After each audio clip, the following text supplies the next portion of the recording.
선택이 귀찮은 당신에게 콘텐츠를 추천해드립니다. 일치월장.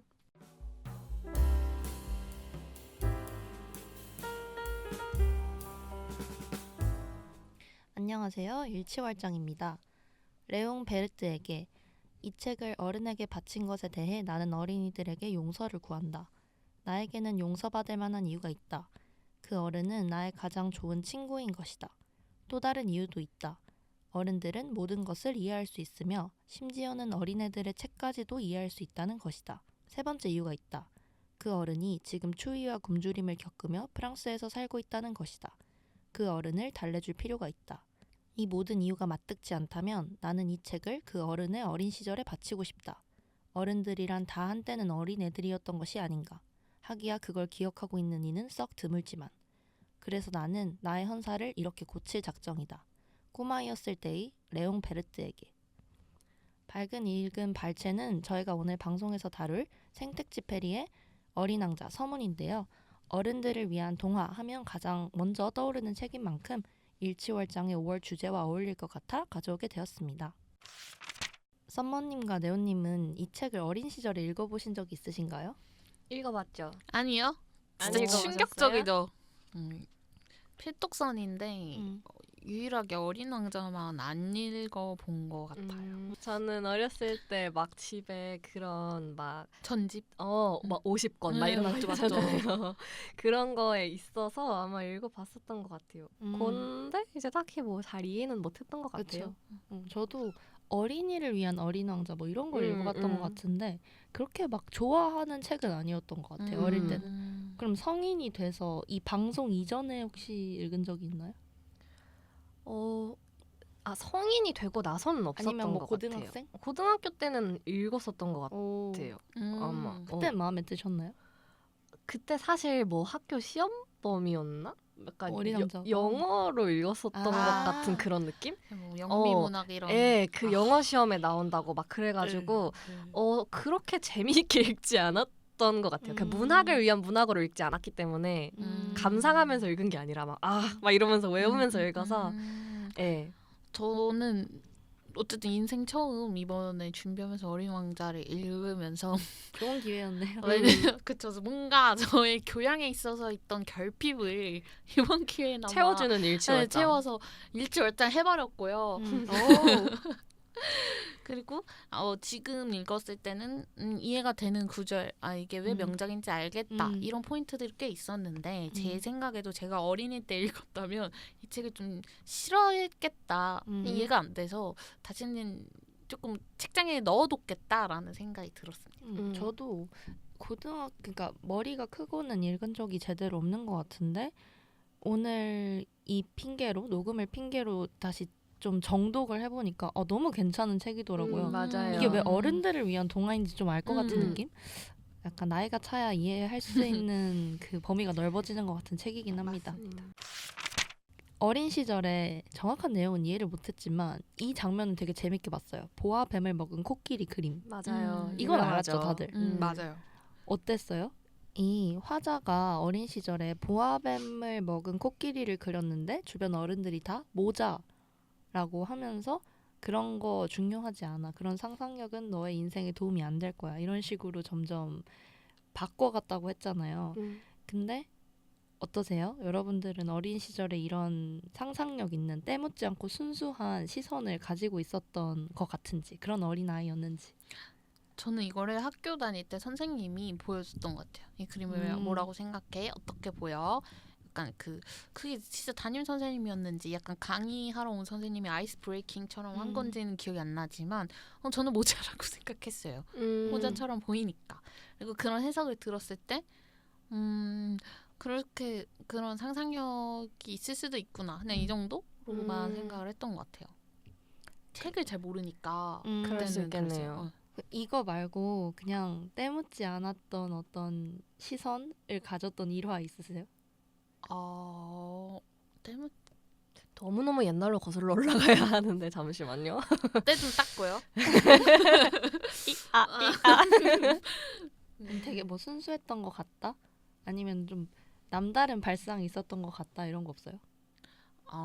저는 하나 있거든요. 맞네요. 먼저 근데 이게 제가 기억을 해서 기억을 하는 게 아니라 이제 하도 많이 들어서 뭔가 기억을 하는 것 같은 착각이 드는 에피소드인데 한 몇 살쯤 됐을까요? 대여섯 살 정도 됐었었는데 식당에 있었어요. 근데 제가 이제 저희 가족은 밥을 먹고 있었고 저는 이제 덜어준 밥을 그냥 먹고 있었겠죠. 근데 그때도 전 좀 관찰하는 걸 좋아했나 봐요. 주변을. 식당이 되게 컸는데 저쪽에서 그 아주머니께서 김치찌개 시키신 분 이렇게 하면서 계속 찾아다녔어요. 김치찌개를 들고. 저 이제 그걸 본 거죠. 아, 주인을 빨리 못 찾고 계속 아줌마가 찾고 있네? 밥 주인을? 이러다가 어떤 테이블에 이렇게 갔는데 커플이었어요. 근데 그 남자분이 화를 내는 거예요. 아주머니한테. 여자분 앞에 음식을 놔줬는데 남자분이 이렇게 뭔가 마음에 안 든다는 투로 계속 어쩌고 저쩌고 저쩌고 하고 아주머니는 죄송합니다. 아유 어떡하죠? 죄송합니다. 이렇게 하는 게 보였어요. 그래서 제 눈에는 그 장면을 어떻게 해석했냐면 엄마를 불러서 엄마 저기 김치찌개 시키신 분이라고 물어봤는데 빨리 대답을 안 해서 아줌마가 화가 났나 봐 라고 했대요. 근데 엄마 아빠도 이제 거기가 소란스러웠으니까 봤을 거 아니에요 상황을. 근데 진실은 뭐였냐면 아주머니가 김치찌개를 내려놓으면서 이게 탁 내려놔서 튄 거예요 옷에. 화날 수 있겠다. 여자친구분 또는 와이프분 옷에 튀어가지고 이제 죄송하다 하고 언짢은 약간 그런 상황인데 저는 그걸 똑같이 봤음에도 사람이 옷에 튀어서 화가 났다 이런 것까지 이제 모르는 나이니까 그냥 아줌마가 불렀는데 대답을 빨리 안 해서 화가 났나 봐 이렇게 한 거예요. 그래서 엄마 아빠는 이제 포복 절도를 했죠. 5살짜리가 나름 이제 짱구를 굴려서 그쵸. 그 본인의 상황을- 시선으로 해석을 했네요. 동심의 시선이다. 너무 그래서 귀엽네. 이때는 진짜 그런 보아뱀 같은 면모가 있었구나 나도 하는 기억이 나는 일화여서 소개를 하고 여러분들한테도 혹시 있나 궁금했어요. 저는 그 나이 때 마법 세상에 살았어요. 그치.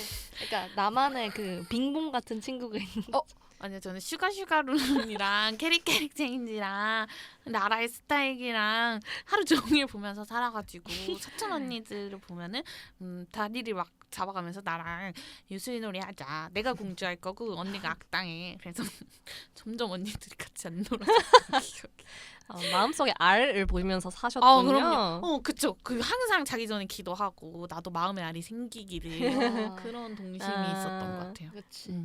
저는 빼미님이 말씀하시니까 하나 생각났는데 저는 좀 어렸을 때 생각이 많았나 봐요. 제가 새삼스럽게.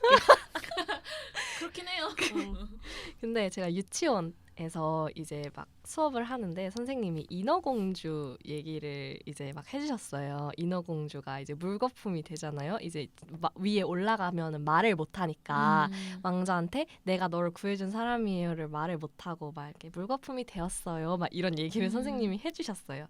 근데 제가 거기서 손을 번쩍 들고 선생님 근데요 제 생각에는 인어공주가 바보 같아요 이렇게 말한 거예요. 그래서 왜 그렇게 생각하니? 이렇게 말씀하시니까 제가 인어공주였으면은 창문에다 입김을 허하고 불어서 나라고 글자를 써서 그건 나야 이렇게 했을 거라고 그렇게 막 제가 막 말을 한 거예요. 그래서 선생님이 그걸 다 들으시더니 썸머는 참 상상력이 풍부하구나 너무 좋아 막 이렇게 말씀을 하셨어요. 저는 그때 제가 아주 나 너무 지니어스인데 걔는 왜 글을 안 썼지? 막 이렇게 생각을 했어요.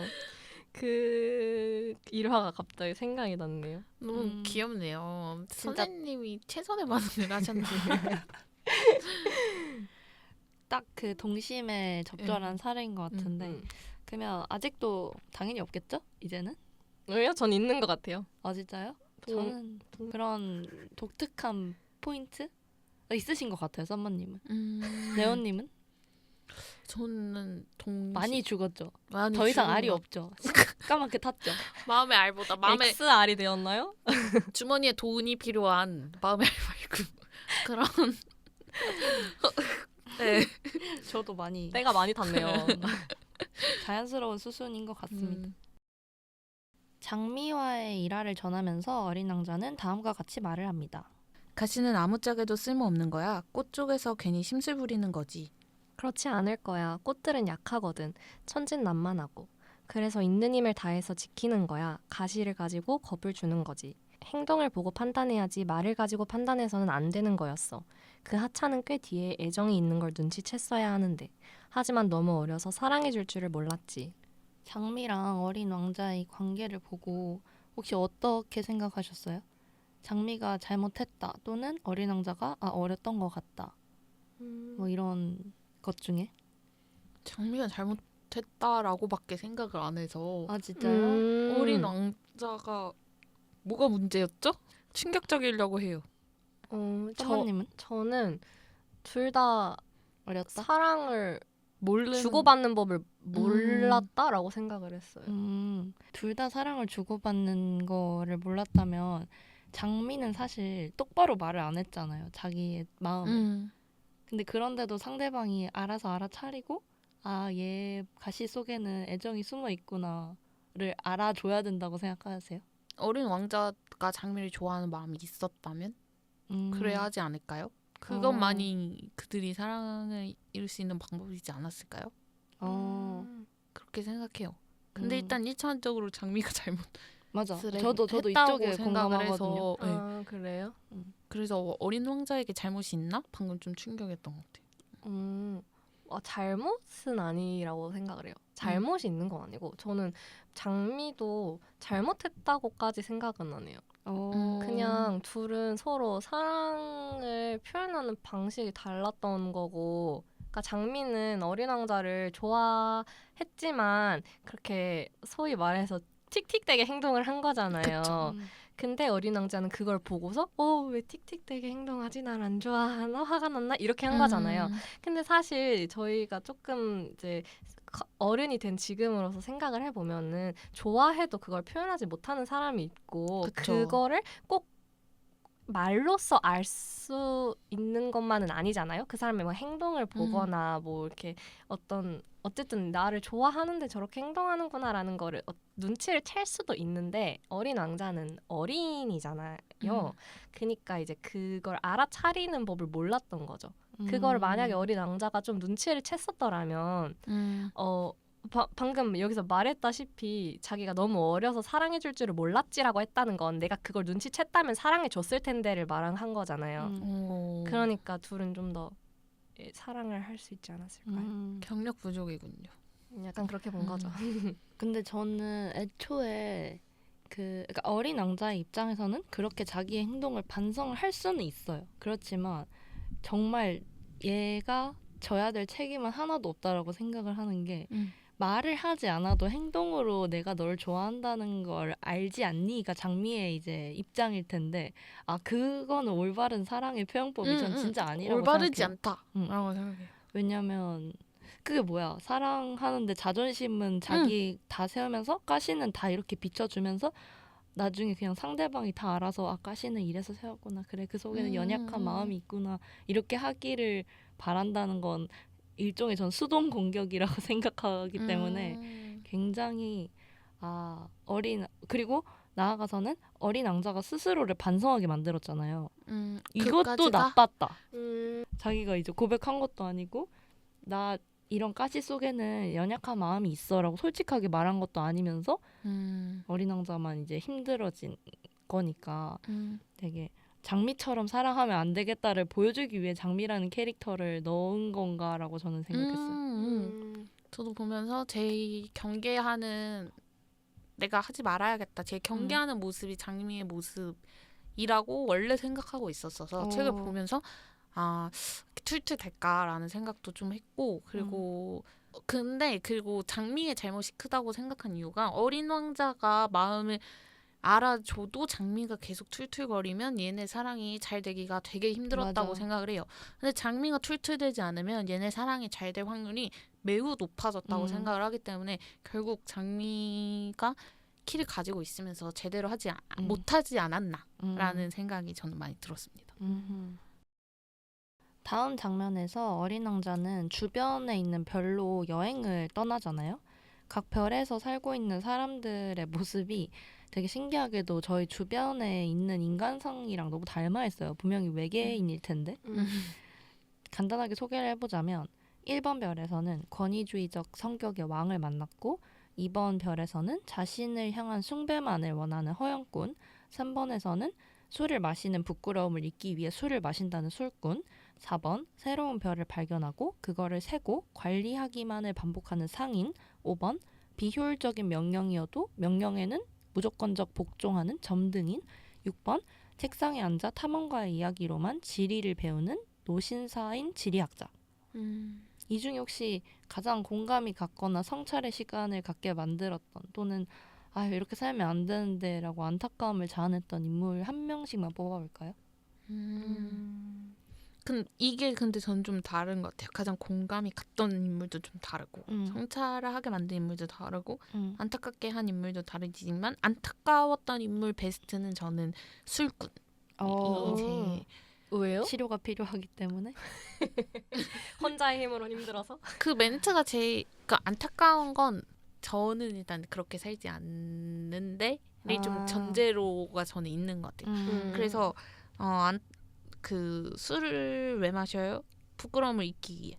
근데 뭐가 부끄러워요? 술을 마시는 게. 이 모먼트가 이 악순환에서 절대 빠져나올 수 없는. 그래서 저는 이게 제일 안타까웠고 그 불편한 편의점에 그 독고의 과거가 생각이 났어요. 맞아. 그러면서 제일 나랑은 다른 안타까운 모먼트다라고 생각 드는 사람은 술꾼이었어요. 그러면 나머지는요? 제 성찰의 시간을 갖게 만들었던 건 5번, 6번인데요. 뭔가 비효율적인 명령 복종하는 점등인이나 노신사인데 일단 제가 지금 이 빼미님의 소개 멘트를 들으면서 5번 비효율적인 명령에 복종하는 점등인이 제일 저를 성찰하게 만들었는데 왜냐면 저는 이 파트를 읽으면서 문제를 잘 못 느꼈던 것 같아요. 그 문제 못 느꼈는데 지금 이렇게 카테고리별로 소개를 해주셨잖아요. 그래서 그럼 얘도 문제가 있는 건데 생각을 해보니까 나 완전 그냥 점등인처럼 살고 있나? 라는 생각이 들면서 조금 무서워졌어요. 그래서 그냥 그러면 어쩔 수 없는 거지. 별이 그렇게 짧아졌으면 점등 그거에 맞춰서 해야지 뭐. 낮밤이 그런 걸 어떻게? 라고 생각하면서 읽었던 것 같아요. 완전 내가 완전 자의탁이 됐네. 순우적 사고를 하고 있었구나라는 게 지금 방금 빡 깨달아지면서 성찰을 하게 되네요. 그래서 가장 공감이 가면서 성찰이 되는 건 이 점등인인 것 같고 그 6번 노신사는 제가 공부할 때 저의 모습 같아요. 학문을 공부하는 학과가 저의, 또 제가 딱 대학생 저의 학과와 제 공부하는 모습을 생각을 했을 때 실제로 그것을 해볼 순 없지만 교수님들의 말씀을 들으면서 이 책으로 텍스트로 배워야 하는 데가 너무 똑같지 않나라는 생각이 좀 갑자기 현타가 들었네요. 끊임없이 잼예만 요구하잖아요. 노신사는. 잼예. 맞는 것 같아요. 그래서 이 잼예하려고 여기 오고 나는. 저는 네오님이랑 똑같이 생각했어요. 저는 점등인이 저랑 닮았다고 생각했어요. 이 책을 읽으면서 나도 되게 저는 성격이 좀 그래요. 저는 그냥 하라면 하는 성격이거든요. 딱히 그냥 뭔가 문제를 느끼지 못하고 진짜 윤리에서 벗어나지 않는 이상 그냥 저는 시키는 대로 흘러가는 대로 사는 사람이기 때문에 웬만하면 이라는 게 맞는 것 같아요. 저도 그냥 제 별이 있다면 그냥 그렇게 살지 않았을까라는 생각이 들어서 공감이 가면서도 또 그치 그렇게 살면 안 되지라는 생각이 들었던 것 같아요. 슬퍼요. 저는 4번 새로운 별을 반복하고 그걸 세며 관리하기만을 반복하면 살아가는 상인. 왜요? 되게 뭐랄까 뭔가 분명히 가치 있는 일을 하고자 하는 추구민이 있는데 가치 있는 일이 뭐냐고 물으면 없잖아요. 현대인이다 진짜. 네. 그러니까 어린 왕자가 그래서 묻잖아요. 그걸 위해 뭘 하는데? 그래서 what for? 계속 묻는데 그냥 계속 도돌이표예요. 왜냐면은 그거까지는 생각해 본 적이 없거든. 근데 약간 이렇게 안 살고 싶은 마음이 커서 굉장히 좀 오래 곱씹어 보면서 읽게 되는 부분이었던 것 같아요. 그리고 이 사람이 나올 때 그 파트가 되게 좋은 것 같아요. 그 소유는 뭐라 했지? 영향을 미치고 있지 않잖아. 이 상인이 별을 세서 소유한다고 말할 뿐 이 상해는 결국 그 별들에게 해줄 수 있는 게 없다라고 하는 부분에서 그럼 소유가 뭔가 약간 좀 심오하게 생각을 하게 되는 되게 자기는 중요한 걸 하고 있다고 생각하지만 겉핥기만 하고 있는 그쵸. 걸 모르잖아요. 그래서 진짜 이렇게 살면 안 되는데 이렇게 살면 재미가 없어지는 것 같아요. 인생이 좀. 근데 들어보니까 제일 경계해야 되는 근데 차원인 것 같기도 하네요. 하나하나 솔직히 버릴 건 없긴 해요. 권위주의적이면 다 안 되고. 이렇게 살면 안 되는데. 그래서 저는 이거 읽으면서 이게 약간 어른들의 마음속에 있는 자아를 조금씩 나눠서 설명을 한 건가라는 생각을 했어요. 전 처음에는 이걸로만 방송을 할까도 생각을 했어요. 하나하나. 그럴 수도 있을 것 같아요. 이 부분은 어린아이들이 읽으면 절대로 그러니까 이해를 못한. 네는. 진짜. 뭐 술이나 좀 이해하겠죠. 엄마 아빠 알코올 중독되면 안 돼. 뭐 이런 말 해본 적 있을 테니까. 근데 참 이게 어떻게 아이들 필독선이죠? 그러니까요. 청소년 문학은 저희는 이렇게 살지 않도록 한번 다짐하는 시간을 보냈으니까 더 잘 살 거라고 생각을 합니다. 6개의 별을 지나고 나서 어린 왕자는 마지막 7번째 별인 지구에 떨어집니다. 여기에서는 여우를 만나게 되는데요. 그러나 만일 네가 날 길들이면 우린 서로를 필요로 하게 돼. 나에게는 네가 세상에 하나밖에 없게 될 거고 너에게는 내가 세상에 하나밖에 없게 될 거야. 다른 수많은 여우와 똑같은 여우였겠지. 하지만 내 친구를 삼았으니까 이제는 세상에 하나밖에 없는 거야. 언제나 네가 길들인 것에 책임감을 느껴야 해. 어린 왕자가 길들이다가 무슨 뜻이냐고 여우한테 물어보거든요. 그러니까 여우는 관계를 맺는 것이라고 이제 설명을 해주는데 이 대목을 어떻게 읽으셨어요? 네가 나를 길들였기 때문에 의미가 생긴다. 이거에 되게 공감을 하면서 읽으셨는지 궁금해요. 저는 맞는 말이라고 생각하면서 읽었어요. 저도요. 길들인다는 말 자체가 서로가 서로에게 의미가 생긴다는 말이랑 같은 말이 아닐까라고 생각을 했거든요. 그러니까 다른 수많은 여우랑 똑같은 여우인데 네가 나를 길들임으로써 난 너의 하나밖에 없는 여우가 된 거야 라는 말은 결국에 우리도 살아가면서 사람이 이렇게나 많은 지구에서 다 똑같은 사람인데 우리가 서로를 길들이면서 우리는 하나밖에 없는 뭐 친구나 연인이나 그런 관계가 되는 게 아닌가라고 저는 생각을 했어요. 맞는 것 같아요. 결국 관계가 사람과 사람이 서로 맞춰가는 거니까 이 맞춰간다를 여우가 길들인다라고 표현을 한 게 아닌가라고 생각이 드네요. 저도 완전 공감이 되는데 계속 읽다 보니까 그러면 너가 나를 콜아웃하지 않으면 나는 의미가 없는 건가? 나 자체로는 의미가 없다는 말이 되나? 관계를 꼭 들어서. 있어야 되나? 네. 너가 나를 길들이기 전에 그럼 나는 무야? 왜 나는 나 혼자로서는 그 전에 존재하고 있다가 너랑 관계를 맺는 그런 메커니즘은 불가능한 건가? 이런 생각이 들더라고요. 저는 그렇게 생각하지는 않은. 내가 혼자 있을 때에 내가 아무것도 아니다가 누군가와의 관계를 맺고 길들여져야만 이제 비로소 무언가가 되는 게 아니라 뭔가 나는 나 자체로 1인데 서로를 길들임으로써 2가 되고 3이 되고 이렇게 되는 게 아닐까라고 저는 생각을 했어요. 결국 저자가 말하고 싶은 건 사람이 살아가면서 관계를 맺는 게 얼마나 중요한가 그거를 되게 강력하게 말하고 싶었던 것 같아요. 그래서 이걸 강력하게 말하다 보니 그러면 이런 건가? 약간 이런 빼미님의 의문이 들었던 것 같긴 한데 그게 아니다가 아니라 관계를 맺는 게 엄청 중요하다를 말하고 싶었던 것 같아요. 그러니까 제가 우려했던 그 부분이 되지 않고 원래 1이 있고 거기 이제 플러스 꼬리가 붙는 방식으로 관계를 맺는 걸 생각을 해야 건강한 관계가 될 것 같다 이런 생각을 했어요. 맞아요. 누군가와 관계를 맺어야만 의미가 생겨. 여기에 집착을 해버리면 되게 그 전에 혼자로서의 나가 없겠다 이런 맞아요. 생각이 들어서 그러면 이제 길들이는 것에 책임감을 느껴야 된다라고까지 말을 하는데 이거는 어떻게 이해할 수 있을까요? 약간 저는 책임감을 느껴야 된다. 뭔가 너가 나에게만, 내가 너에게만 줄 수 있는 어떤 의미가 있으니까 이걸 우린 영원히 서로 제공을 해줘야 된다. 이런 의미인가? 진짜요? 궁금했어요. 그럼 너무 거대한 것 같아요. 그럼 어떻게 책임을 져야 된다. 서로 맞춰가려고 노력하는 것 자체가 서로가 서로에게 가지는 책임감이 아닌가라고 저는 생각을 했는데 그거를 평생이라는 단어를 지금 붙여버리니까 그거는 결국 그러니까 안 되는 걸 아니까 책임감을 가져야 해라고 말한 게 아닐까 저는 생각을 했죠. 이게 뭐 연인의 관계, 사랑이라는 관계를 맺는 거면 사실 유통기한이 있잖아요.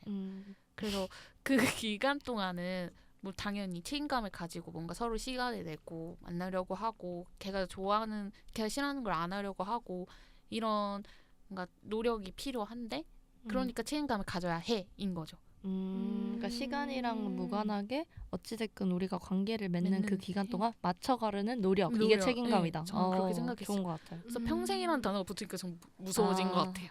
들었을 때 딱. 어렵네요. 저에게로 향하는 4개의 눈동자. 저는 왜 영원을 붙였냐면 뭔가 시간에 대한 유한성에 대한 언급이 전혀 없길래 책에서 책임이라는 게 뭔가 영원을 상정하는 건가? 이렇게 막연하게 이제 생각을 했었어요. 영원할 수 있으면 좋죠 사실. 안 될 것 같으니. 저는 그렇게 생각했어요. 그러니까 비슷한 것 같은데 저는 빼미님이랑 저는 길들인 거에 대한 책임을 느껴야 된다는 말은 길들이기 전에 우리는 아무것도 아니잖아요. 관계가 없을 때는 그냥 많은 NPC 죠. 여우 중에 하나 이건데 너가 나를 한번 길들이기로 했어. 너와 내가 한번 관계를 맺기로 했으면 그 다음부터 너는 아무것도 아닌 게 될 수 없는 거잖아요. 넌 나한테 이미 어떤 중요한 사람 그쵸. 하나의 어떤 인격체가 된 거잖아요. 그니까 그 결심 자체에 책임을 가져야 된다고 전 생각을 했어요. 그것도. 그러니까 너가 아무것도 아닌 것에서 나에게 무언가가 되는 거는 굉장히 중요하고 의미 있는 일이니까 이 관계 맺는 거에 자체에 있어서 책임을 느껴야 해. 라고 생각을 했어요. 중요한 게 됐잖아요. 네. 그럼 뭘 더 해야 돼요? 뭘 더 해야 되냐고요? 마음을 더 쓰는 거죠. 마음을 더 써야 된다. 네. 약간 비슷한데 저는 좀 시청자 행동에 포인트를 준 것 같고 약간 시점에 포인트를 준 것 같아요. 해석하기 나름이 있네요. 근데 어쨌든 다들 책임감을 느껴야 한다는 이 말에는 동의를 하는 게 아닌가요? 그렇죠. 그렇죠. 근데 어떻게 책임감을 책임감인지. 보여줄 것인가가 사람마다 맞아요. 지금 다른 차이가 것 있네요. 같아요. 여기는 뭐 행동적으로 뭔가 그쵸. 너에게 맞추려는 행동을 노력. 하겠다. 그다음에 마음을 쓰겠다. 저는 너가 나한테 마음에 들었던 그 부분, 내가 너를 선택한 그 의미를 계속적으로 유지시켜주겠다. 이게 책임감. 예를 들어 너가 나의 이런 위로 방식이 마음에 들어. 그럼 나는 관계가 끝날 때까지 이런 위로 방식으로 널 위로해줄게. 이걸 주는 거고. 뭐 나의 외모가 마음에 들어. 그럼 난 이 외모를 유지시켜줄게. 약간 이런 느낌? 그게 전 책임이라고 생각을 했는데 셋 다 다르네요. 어쨌든 책임을 다하는 마음만 있으면 그러면 갑자기 궁금했어요. 책임을 다하는 방식이 사람마다 다르잖아요. 그 방식의 차이가 있기 때문에 뭔가 관계가 끝날 수도 있을까요? 서로 각자가 책임을 지는 건 맞잖아요. 우리 다 그쵸, 동의를 그쵸. 했잖아요. 책임을 짓고 넌 이런 식으로 책임지고 난 이런 식으로 책임지고. 근데 서로가 그 방식이 다르니까 뭔가 이해하기로서는 난 얘한테 책임을 지는데 왜 얘는 나한테 별로 책임을 안 지는 것 같지라고 느낄 수도 있는 거잖아요. 완전. 뭔가 그러면은 결국에 언젠가는 뭔가 서운함을 느끼고 연인이 됐든 뭐 친구가 됐든 관계가 끝날 수도 있는데 그럼 뭔가 되게 슬플 것 같다는 생각을 갑자기 했네요. 그게 완전 헤어짐의 사유일 수 있죠. 근데 저는 방식이 달라도 마음을 느끼는데 문제가 없다라고 생각하는 주의거든요. 그래요? 그러니까 완전 속이 완전히 가려운 곳을 벅벅 긁어주진 못하겠지만 벅벅 느끼긴 할 거예요. 얘가 지금 이렇게 하는 게 나를 생각하고 하는 행동이고 예를 들어 뭐 저는 네오님처럼 행동으로 보여주는 사람인데 마음으로 주는 상대가 있어요. 그러면 얘가 나한테 이런 행동을 왜 안 돌아오지? 나는 얘한테 행동을 해주는데 하지만 그 나에게 보여주는 그 먹먹한 마음을 느끼면 얘도 나한테 똑같이 이렇게 백을 해주는구나는 느낄 것 같아요. 만약에 행동적인 거를 원해서 시정을 요구했는데 그게 안 들어지면 어려울 수도 있지만 마음을 확인하면은 유지는 될 수 있지 않아요? 네오님은 어떠세요? 근데 그 마음이라는 것이 저는 생각보다 약해서 마음보다 그러니까 행동이 중요한 거예요?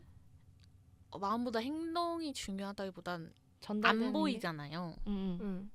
그러니까 오해하기가 더 쉽다라고 해야 되나? 그러니까 음. 마음이 약하다라기보다는 오해하기가 너무 쉬우니 그게 내가 좀 필요한 상태거나 내가 그의 마음을 캐치하려는 여유가 없으면 그가 마음을 표현을 해도 뭔가 행동보다는 조금 더 덜 다가온다. 통하기가 힘들지 않을까라는 생각이 들어요. 그것도 맞는 말이긴 하지. 알겠습니다. 잘 참고하도록 하겠고요. 마지막으로 명대사로 되게 유명한 작품이잖아요. 그래서 마지막 질문을 가장 마음에 들었던 대목을 물어보고 싶어요. 저부터 말을 해보자면 저는 사막이 아름다운 건 어디엔가 우물이 숨어 있어서 그래. 그것들을 아름답게 하는 것은 눈에 안 보이는 것이야. 아저씨가 밤에 하늘을 쳐다보면 내가 그 별 중에 하나에서 살고 있고 그 별 중에 하나에서 웃고 있으니까 아저씨로서는 모든 별들이 웃고 있는 것 같을 거야. 아저씨는 웃을 줄 아는 별을 갖게 되는 거지. 이 부분이. 여기 너무 좋아요.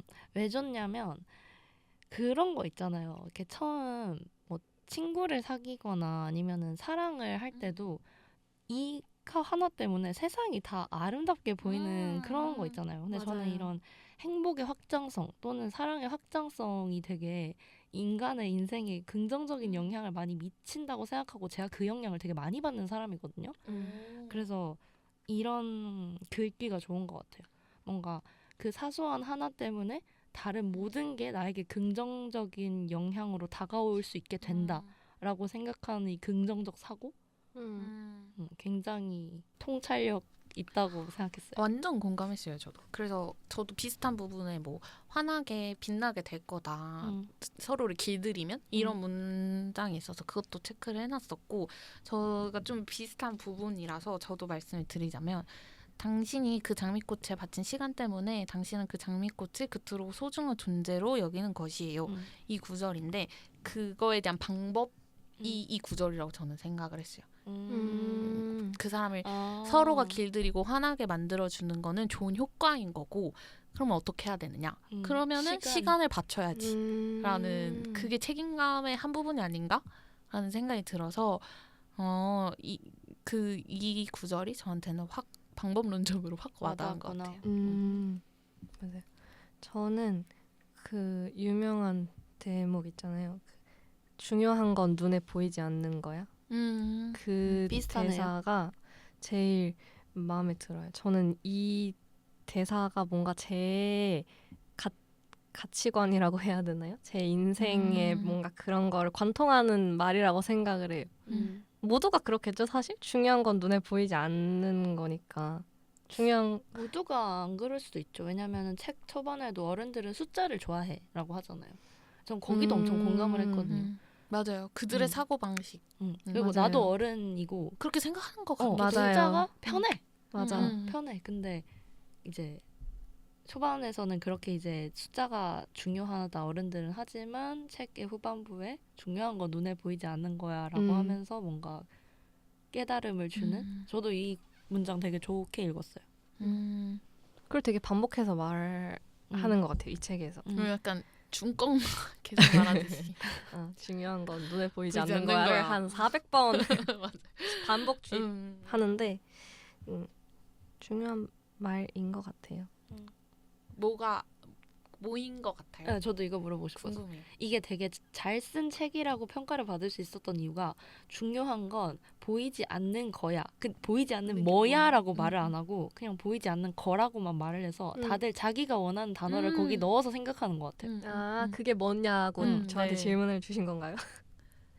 중요한 건 크게 보면 마음? 마음 무새가 됐네. 마음. 꺾이지 않는 마음. 아니, 근데 마음이 중요한 거라고 전 정말 생각해요. 마음? 네, 그러니까- 마음. 사랑? 크게 보면? 내가 널 생각하는 마음이 곧 사랑이잖아요. 저는 그게 중요한 것 같아요. 서로가 서로를 위하고 서로가 서로를 생각하는 게 세상을 살아가는데 좀 중요한 부분이지 않나? 라는 생각을 해요. 위하는 마음. 네. 진짜요? 좀 가치라고 저도. 생각했어요. 어떤 내가 인생을 살아가게 만드는 뭔가 원동력이 될 만한 어떤 키워드 가치가 필요하다고 생각을 하는데 뭐 그게 재미 추구라든지 그게 뭔지를 지금 잘 모르겠어서 방황하고 있지만 어쨌든 그런 가치가 누구에게나 필요하고 그런 걸 말했다고 생각했어요. 중요한 건 보이지 않는 거야. 보이지 않는 어떤 가치가 중요한 거다. 그쵸. 그 사람이 인생에서 제일 중요하게 생각하는 어떤 키워드 그런 거. 그게 결국 포괄적으로 생각을 한 거고 저는 그 중에서 마음이라고 생각을 한 그런 거니까 것 비슷한 같아요. 말 아닐까요? 근데 저는 마음이 가치일 수 비슷한 거? 다른가요? 제가 생각하는 키워드는 그게 뭔가 전 좀 재미에 있는 것 같아요 지금. 나의 뭔가 재미. 그러면서 그걸 맞는 뭐 재밌는 직업을 선택한다. 약간 이런 키워드. 마음일 수도 있죠. 그러면은 마음을 얻기 위해 노력하는 삶을 사는 건가? 아 정말요? 빼미님은 어떻게 생각하세요? 저는 중요한 건 눈에 보이지 않는 거야. 눈에 보이지 않는 신념? 신조? 가치랑은 또 조금 다른 것 같아요. 근데 생각이라고 해야 돼. 나의 생각이 신념이잖아요. 맞아요. 네, 그래서 내가 추구하는 가치 말고 나의 생각. 그게 가치관. 중요하다. 네. 그래서 또 조금 다른 것 같아요. 와우. 나의 마음이 중요한 거고, 난 나의 생각이 중요한 거고, 우선시해야 되는 가치가 중요한 거고. 그래서 나의 마음. 아닌가요? 서로 마음을 주고받는 거. 내 마음이 중요하다는 건 아니고, 그러니까 서로가 그러니까 저는 그런 게 있는 것 같아요. 저는 제가 중요하게 생각하는 게 남을 위하는 마음이니까 남들도 나를 위해서 나를 생각해주는 마음이 있어야 한다고 전 조금 생각을 하거든요. 유토피아네요 거기. 좋아요. 그래서 저는 그렇게 생각하는 것 같아요. 그래서 저는 그러니까 어떻게 말하면 전 상대방에게 마음을 받고 싶기 때문에 역설적으로 내가 남에게 주는 마음이 중요하다고 생각을 하는 거예요. 이렇게 생각하는 게 다 다르네요. 한 문장에서도. 그 원래 약간 추상성의 층위가 높을수록 잘 썼다는 칭찬을 받기가 쉽잖아요. 왜냐하면 모두가 자기 거에 대입을 해서 이거 너무 감명 깊은데라고 할 수 있으니까. 그래서 이해가 안 돼도 있어 보이잖아요. 맞아요. 근데 뭐 셋 다 틀린 이야기가 아니었으니까 되게 맞아요. 생각을 오늘 방송 끝나고 많이 해보게 될 것 같습니다. 그러면 오늘 방송을 마무리하면서 총평 및 별점을 한번 매겨볼까요? 오늘 높을 것 같아요. 좋네요. 저는 8점? 오. 왜냐면 계속 칭찬을 제가 했다시피 생각을 많이 할 수 있게 도와주는 책이었고 약간 너무 클래식한 고전이 되어버려서 어디에 갖다 붙이기는 좀 소보가 너무 많이 되지 않았나? 라고 생각했던 책이지만 그럼에도 불구하고 나만의 해석이 있다면 이 책은 여전히 높은 가치를 지닌 책이라고 말할 수 있을 것 같다라는 생각이 들어서 8점 높은 점수 드렸습니다. 저 먼저 할까요? 모르겠네요. 저도 높아요. 전도 이걸 말하면서 지금 엄청 높아진 것 같아요. 몇 점? 9점. 오, 높죠. 왜요? 그 방금 빼미님이 정리하신 멘트를 들으면서 생각을 했는데 추상성이 있는 책인 만큼 그걸 생각하는 사람들이 대입하는 내용이 다 다르다에서 보통이면 끝났을 텐데 저희는 다른 걸 얘기하고 지금 공유를 해서 이렇게도 생각할 수 있구나를 나눴잖아요. 이거에 있어서 이 작품을 저희가 읽은 가치가 확 높아졌다라는 생각이 방금 확 들어서 그래서 9점을 주고 싶고요. 그리고 또 제가 사실 감명 깊게 보았던 장면이 우리는 사실 그런 구절이 있었는데 장미꽃 하나랑 이렇게 관계를 가지고 이런 게 사실 중요한데 이렇게만 해도 이런 것만으로도 행복할 수 있는데 약간 이런 식의 구절이 맞아요. 나와요. 결국 소확행이 중요하구나. 결국 관계를 맺는 거, 결국 내가 하나라도 뭔가 행복해질 수 있는 이 단순한 일을 하면서 사는 게 중요하지 않나? 이런 가치를 내 스스로 느끼고 만드는 일을 하는 게 중요하지 않나? 라는 생각이 들면서 약간 항상 인생이 힘들면 이런 부분을 근데 자주 잊게 되잖아요. 다시금 이거를 생각하게끔 돌아보게끔 해준 책인 것 같아서 9점. 드리겠습니다. 좋습니다. 높네요. 이럴 줄 몰랐네.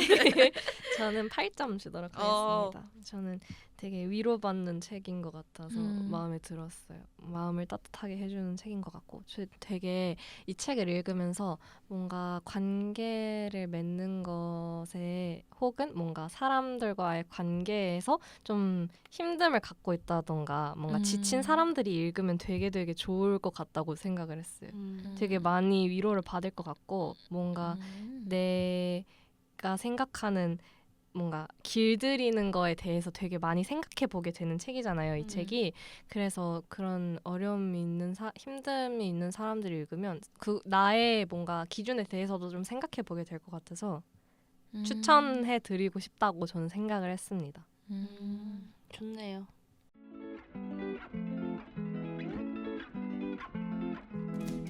이렇게 5월 어른이다를 특집으로 일치월장 녹음을 마쳐봤는데요. 다음 달에는 또 어떤 주제로 저희가 뵙게 될지 기대를 많이 해주셨으면 좋겠습니다.